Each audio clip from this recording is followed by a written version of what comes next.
conocemos la historia de Cenicienta, una joven adoptada por su tía y sus primas, a la que básicamente tienen ahí para estarle sirviendo. Casi sin querer y con la ayuda de una hada madrina, logra conquistar al príncipe en un baile, quien a su vez va a ir a buscarla para casarse con ella. Pero, ¿qué pasaría si un día Cenicienta se cansara de los malos tratos y decidiera poner manos a la obra para darles fin? Pues preparen sus "y vivieron felices para siempre", porque La venganza de Cenicienta de Anthony Edwards nos presenta esa parte del cuento que nunca nadie nos dijo, pero que de alguna manera no suena tan descabellada. Ya saben que yo soy Costas y veamos. En primer lugar hay que mencionar que la cinta nos propone una adaptación fársica de uno de los clásicos de los hermanos Grimm, que a diferencia de la adaptación que se hizo popular de forma animada, aquí sí retoma algunos elementos propios de la narración original, como por ejemplo el dedo de la hermana menor. Ahora bien,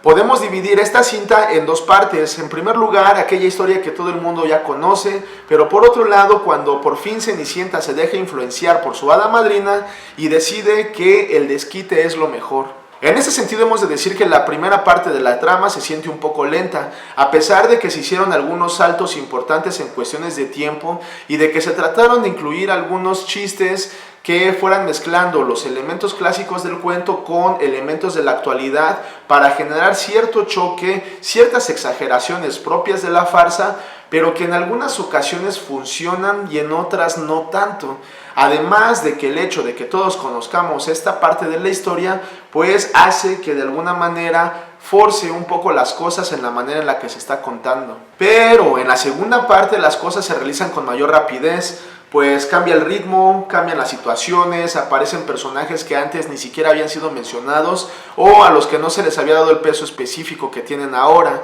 y esto de alguna manera le va dando cierta frescura al filme, además de que el tono que llevaba la película, que era burlarse de un clásico de forma cómica,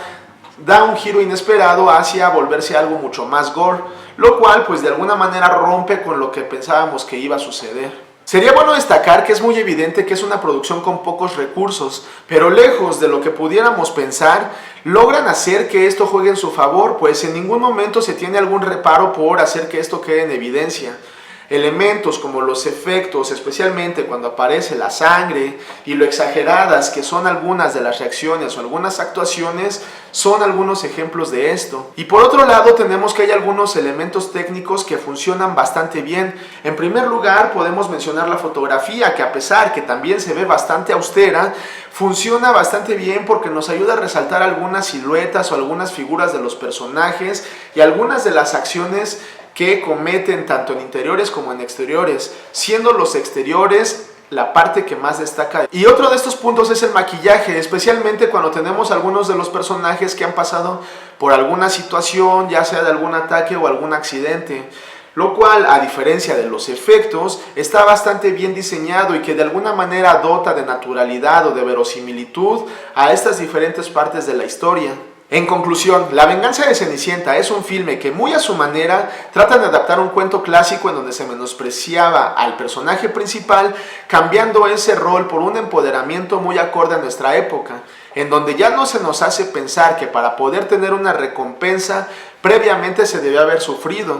y le va quitando de alguna manera un poco de delicadeza a todas las historias de princesas que nos han contado a lo largo de nuestra vida. Es una farsa y lo muestra en situaciones, chistes y elementos técnicos mal logrados, y me parece que si se entiende de esta forma, la historia puede entenderse y disfrutarse de muy buena forma. Eso es lo que pensamos. ¿Ustedes qué opinan? Y antes de despedirnos queremos darles las gracias a todas las personas que se han estado suscribiendo, a todas las personas que han compartido nuestro contenido, que nos han dejado sus likes y sus comentarios. Los invitamos a que lo sigan haciendo, ya que si aún no lo han hecho, se suscriban al canal o nos sigan a través de nuestras diferentes redes digitales. Y ahora sí, me despido, les envío saludos, soy Costas y vamos a seguir desentrañando el cine.